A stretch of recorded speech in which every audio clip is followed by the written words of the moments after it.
The June edition of Isthmus is here. It's free all over Madison, and it's jam-packed.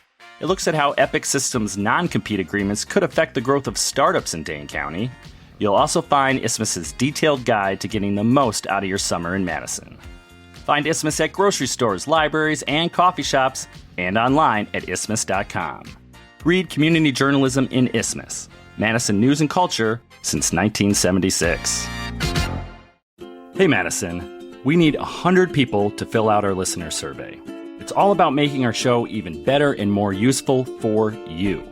It's multiple choice and takes about 5 minutes. And anyone who takes the survey will be eligible to win a $250 Visa gift card. So please visit citycast.fm/survey right now. That's citycast.fm/survey. Today on CityCast Madison. It's Thursday, so we're dishing on the Madison food scene. And despite what you may have heard, strawberry fields don't last forever, at least not in Wisconsin.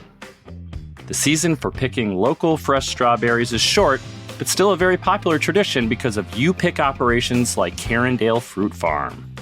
For decades, folks in the Madison area have made the short hop to Oregon to pick their own strawberries. Today, we talked to owner Cory Secher to get pro tips on how to get in on the action. The strawberries will be ready for picking next week. It's Thursday, June 8th. I'm Dylan Brogan, and here's what Madison's talking about.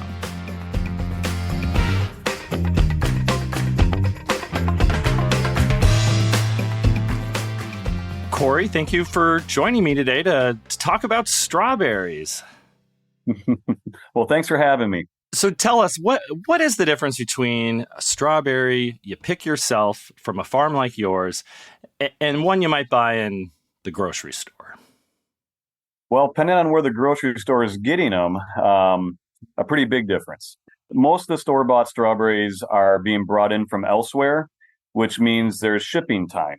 And they don't want to pick them completely ripe because they have to have time to ship them across the country or across the state to these grocery stores. So basically, they're not going to have the full flavor in general. Now, when you come out to a farm to buy the pre-picked, they're picked that morning. And of course, when you come out and pick your own, you're picking exactly what you want. And they are red all the way through. They are just amazing. The flavor would blow you away if you've never had a farm fresh strawberry. It's day and night.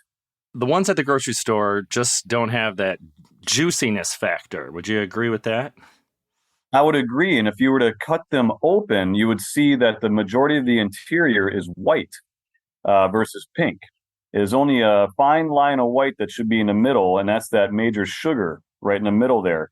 But if it's white all the way through or most of the way through, it was picked before it was actually come to fruition. So for someone who's serious about getting some strawberries from your farm, what are your best pro tips for picking strawberries yourself? That's an interesting question because I think basically it comes down to having fun. If you're coming out to pick strawberries on my farm or at any of the local farms, I mean, you're coming out for the experience. You want to wear the right equipment based on the weather, so it's always good to have a full brimmed hat just to block the sun because usually in June it's pretty hot. We even will pick in the rain if there's no lightning. I call it the splish splash in the patch and have the kids get all cute wearing all their little galoshes and what have you. But pro tip would just be dress for the weather. In general, the bugs aren't too bad because we're out in an open field and there's usually a slight breeze. But always just come prepared. Make sure you bring water, bring your bug spray, bring some sun lotion, and a good hat, and you're good to go. Well, Carandale Farms has been doing this for a long time. I remember when I was a kid coming out there and picking strawberries, and it can get kind of busy, right? Especially because it's a short season, right? It is. It can sneak up on us. So if people are thinking about it, they got to jump on it quick, right? So when does this season start officially, and how long does it last? Basically, the season start and finish always fluctuates based on that year and the weather and conditions. But in general terms, we're talking, June 11th to June 15th in that area generally for opening. and we try to get through the 4th of July. So when do you know when you're opening this season? Not 100% sure. This has been a tough year. As everybody knows, we're in a major drought. We're 2.5 inches deficit for the month, and the heat wave came on. So what happens with a heat wave? You can do one of two things. It can either expedite the ripening, which happened in my earlier crops. So I have a lot of early crops that are coming to fruition, but then it puts other strawberries, if they haven't gotten to that state of development, into almost a dormancy. So I have a lot of later bearing that are kind of just holding and waiting. We've been doing a lot of evaporative cooling in order to maybe thwart that effect on the strawberries, which has been, oh boy, a lot of effort, sleepless nights, but we got through it. The crop looks great right now. So I know you don't have the exact date, but you will be letting people on the farm, right? And sometime before July, right? Mid-June. Oh yeah, sometime next week we're hoping to open up. All I can really say is always check our website. We have a daily update at carandalefarm.com. We also have a Facebook, which I'm doing updates on. If you check both of those, I will give you the latest and greatest information as to when we're going to be opening. If I'm friended on Facebook, I won't try to sell you anything, but I'll keep you updated. That's been a huge deal for people because you said, as you noted, it is a short season and it fluctuates when you open. So friend me on Facebook and I'll keep updates coming your way so you don't miss it. And you get all the strawberry 411. Okay. Exactly. So how long does it take to pick a flat of strawberries? Depending on when you come out, the earlier season, the berries are a little bit bigger, which is good. And some people like them smaller because they think they're sweeter. The bigger ones pick faster. But it all depends. If you hunker down and you get in there and you just get after it, you can get 10 to 15 pounds picked within a half an hour. If you're just out there for an enjoyable time in the sun with the family, letting the kids kind of cruise around and have a little fun, take about an hour or so to pick a good flat or two. And it really is a family event too. You have it's a lot of fun, and there's a lot of families out there with kids. So kids usually do a pretty good job. Well, I mean, they do a good job having fun, and that's really what it's all about. It's my job to grow the strawberries. I hire my staff in, all the local kids, and I just had an orientation, and it's their job to make sure that everybody's having a good time, relaxed, things are running smoothly. So this is an amazing experience out here. I took over the farm about 7 years ago from my father, who started it 54 years ago. And we have 3 generations coming out now. And it's just an awesome experience. So season comes around, I spend my time out meeting folks, talking with kids, getting to know everybody. And we have an amazing relationship. The kids now, we give out what's called a magical quart box to kids 7 and under. And that is their quart box. They get whatever they pick into it. They don't have to pay for. It's a free quart for the kids 7 and under, and it goes for 2 reasons. Basically, I'm a parent, and you don't want to get after your kid because he's having a good time and he picks a berry and it's all mashed and he's like all excited and he puts it in your good berry box. So the kids get to have ownership and they get to just have a little fun. And as a parent, when my kids are having fun, I'm having a good time. And people stay longer, they're more relaxed. And it really is the family experience they're looking for. That's great. Yeah. No, and a fun annual tradition for a lot of folks, I imagine. Because like you said, your farm has been around in the Madison area for a long time. It's one of the longest running operations in our area for strawberry picking. So when did you decide you wanted to take this on and carry on the family tradition? So yeah, you're absolutely right. My father started it 54 years ago. He was the first pick your own operation and actually wrote the book on CSAs for the local area, which is interesting. I was in firefighting and forestry and emergency services for about 18 years, Colorado and Wisconsin strong. And when I moved back here to work for the DNR, I worked for them for about 10 years. And the last 4 of that, I was balancing the farm, shadowing my dad, learning the ropes of actually running the operation. And then so now I've been running it on my own for about 6 years. And with my dad just giving me advice and, pointing and giggling and saying, "Hey, you missed a spot." Well, and how was being an emergency responder? Was that good training for running a farm? Oh, it's multitasking for sure, and trusting your training and learning not to freak out when things are hitting the fan, because that never helps. So I think it was really good training, just for my demeanor and the ability to kind of roll with the punches. Nothing's ever A plus B equals C in farming, just like in the emergency services. You get thrown curveballs, and you got to be able to adapt and deal with it quickly, without shutting down. People get kind of this analysis paralysis when things hit the fan. And I do believe that my background has trained me well for this. Although I will add, I thought it would be a little less stressful than emergency services and firefighting, but this is a little different kind of a stress. Well, you're still taking care of a living thing for sure, right? Well, a lot of unknowns that are completely out of your control. In firefighting, you hurry up and you wait for the conditions to be right. There's soft deadlines and other things that we do in life.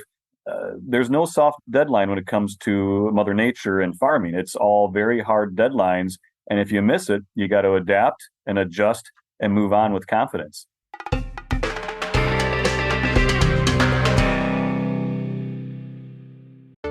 Hey, CityCast Madison, it's Michael Ziviak.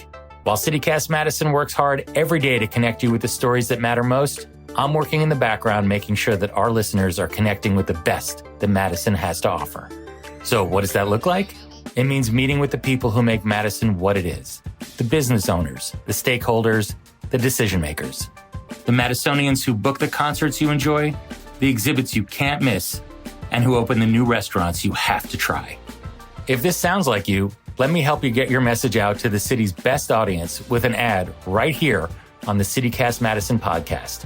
Shoot me an email at ads@citycast.fm and let's connect. So maybe when your dad's not looking, have you made any changes to the farm since you took over? That's funny. Well, he's an engineer by training, and I'm a forester by training. So obviously we do things a little bit different.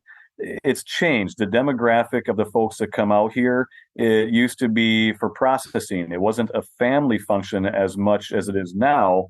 So how we go about things, the layout, the demand even has changed. So we have to change and adapt. Yeah, so some of those changes have meant just making it more of an experience that people come back every year and enjoy strawberry picking with their family. Exactly. It's a family gathering. It's a tradition. It's a Father's Day tradition. It's so much more than just strawberries. We have a beautiful place out here right on the edge of the terminal moraine. Like literally the glaciation stopped at the edge of our property and started receding back this direction. So we have kettles on this side where we're growing, and then on the other side of the ridge, just on the south side of our property, it's unglaciated. It's just a beautiful place to come out to. When you come out, you're pretty much guaranteed to maybe see a turkey or a deer out in the prairie, which we have a prairie right next to the property. So we try to integrate nature into agriculture, again, using an integrated pest management concept. This isn't necessarily a conventional farm by any means. It is unique. Yeah, I recently read that Dane County, it's been growing population-wise so much, but that it still has like the second most amount of farmland out of any county in the state. Most of that is yellow corn. So do you ever wish sometimes you were growing something else? Why strawberries? Well, strawberries is our tradition, but we do have a lot of other crops. And I have been developing with my father, at that matter. He started a movement with unusual crops or less represented crops of the area. So he did a test plot using grants from the university and Center of Integrated Agriculture. And he has about 25 years, I think, of research now of things right down from plums, pears of all over the place. We have seaberry. These are all tertiary, but stuff that he's trying to get out there for other growers to get ahead of corporate takeover, before they take it. And he basically offers all this information out to everybody. So what's come of his research that we have integrated out here is something called Aronia berry. Yeah. I don't know if you've heard of it. Oh, I but have. Yeah, there's some. I've had some Aronia berry kombucha that was really good. Absolutely. It makes a great liqueur, but it's really good in smoothies. It has 3.5 times, up to 3.5 times the antioxidant that of true blueberries, not the ones you buy in a store. Those are white in the middle. All the good stuff comes in the dark colors. That's where the anthocyanins are. So the darker the berry, generally the higher in the antioxidants. And this is chocked full of it. So we use this. Anything you put it in, it is really good for baking. It's amazing in smoothies. It has a little bit of a tart flavor if eaten fresh, but that is neutralized with protein. Well, have you heard of these Japanese strawberries that supposedly you can get $5 a berry for these? What it sounds like? Have you ever thought about moving into that, the high value Japanese strawberry market? No, gosh, no. No, always. What we grow here are June bearing, and I know some people ask me if we want to go organic with our strawberries, or if we want to go into hoop houses with our strawberries, grow them on trellises. My answer is no. When you do stuff like that, you turn a beautiful perennial crop into an annual crop, and in my opinion, if you go organic with strawberries, you end up having to put too much chemical on. And strawberries, being a fleshy fruit, absorb everything that touches them to a certain degree. That's why the ones in the stores also are a little wonky too, in my opinion. If they go on to the chemical regime, make them big and beautiful and without any blemish whatsoever, that's chemical loading. They're doing that. Well, that's confusing because you hear the word organic and you think there'd be less chemicals. So how does that work? They're different chemicals. So we do go back and forth based on what's going on, or the level of infestation, and or the insect itself. I will do a conventional spray early on, perhaps, if I need to. But the organic itself, it's a one-hit wonder. You get 2 days, 3 days maybe out of it, and that insect, if it rebounds, it can come back super fast. So it's about knowing the chemicals, knowing the insect, and knowing when to use what. Now, organic folks, if they're doing it right, it doesn't have to be a big chemical loading. I know a lot of folks who do it right. So I don't want to make any claim that organic isn't necessarily good, but I think it has to be paired with the right fruit, and it has to be paired with the right problem you're trying to solve. So when people go out to pick their own strawberries, should they be washing berries and stuff before kids eat them, or? Not at all. Nope. That's one thing we pride ourselves on here. Karen can say without a doubt, there is no chemical that you have to worry about when you come out here. If there's anything that is sprayed on there, it's not insecticide. If anything, it would be a fungicide. And it's the only fungicide I'll use would be during the season would be phosphorol, which is one of the active ingredients in Coca-Cola. So it's actually no harm, no foul. We do watering all the time, so most of our berries are big, beautiful, and washed off.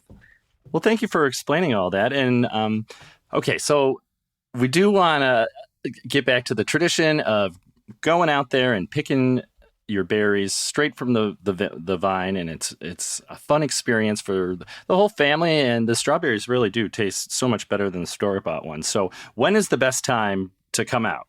It's gotten busier and busier the last few years. The demographic where we are located at the very south end of Fish Hatchery Road, very close to Madison. I used to tell people, avoid the weekends if you can, because they get pretty wild. But really, I would say anytime you want to come out, I would say check our website, check the Facebook, but try to come out maybe mid-morning, or do the evening picking. A lot of people try to get out right away in the morning. We get a pretty big bottleneck right away in the morning. We usually have plenty of rows, plenty of starts, but if we get slammed in the morning, it makes it a little more chaotic. So if we can space people out throughout the day, I would say come out just not right at the break of dawn, but maybe 10 o'clock in the morning. Yeah, and what days are you open? So Saturday, Sunday, it's 7 a.m. until 4 Oh, p.m. okay. Weekdays, we do a morning pick from, I think it's 7 o'clock until 1 o'clock, and then again, 5 o'clock till 8 o'clock for an evening pick for those that work. And we don't do evening picking on Fridays. All right. Well, Cory, thank you so much for talking to us about your farm, and it's just great to have this operation that's family run and has been with your family a long time. It's just great to have that as an option for people to get fresh strawberries in the Madison area. So thank you, and maybe we'll see you out there picking strawberries. Yeah, thank you. I appreciate that, Dylan. And yeah, we take a lot of pride and excitement over this being a family farm. It's 54 years strong. And like I said, every year we look forward. This is really exciting to see all the folks come out. And we've built so many amazing relationships. So please come on out, come in an evening pick, and maybe we'll have some strawberry wine looking over the strawberry patch. Sounds like a plan. Thank you again, Cory. Thank you, Dylan. That was Cory Secher, owner of Carandale Fruit Farm in Oregon.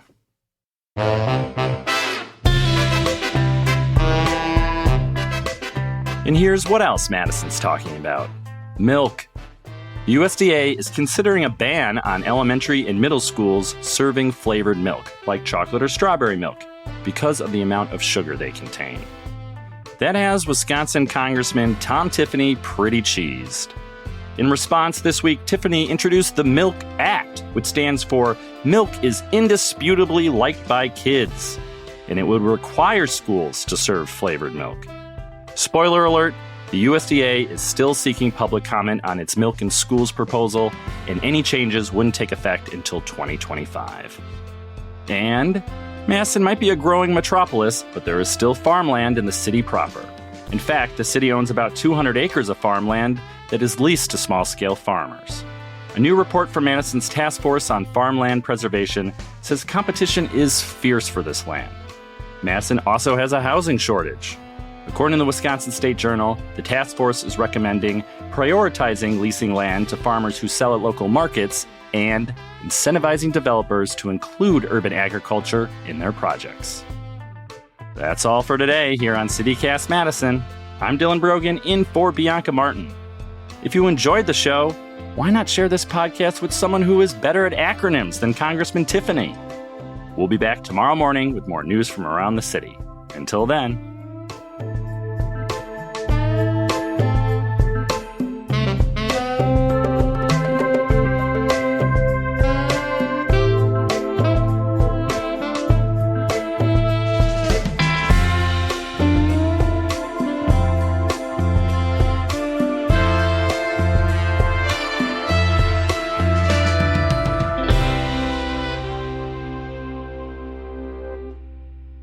No pun. All right. That's good, though. Shake it up.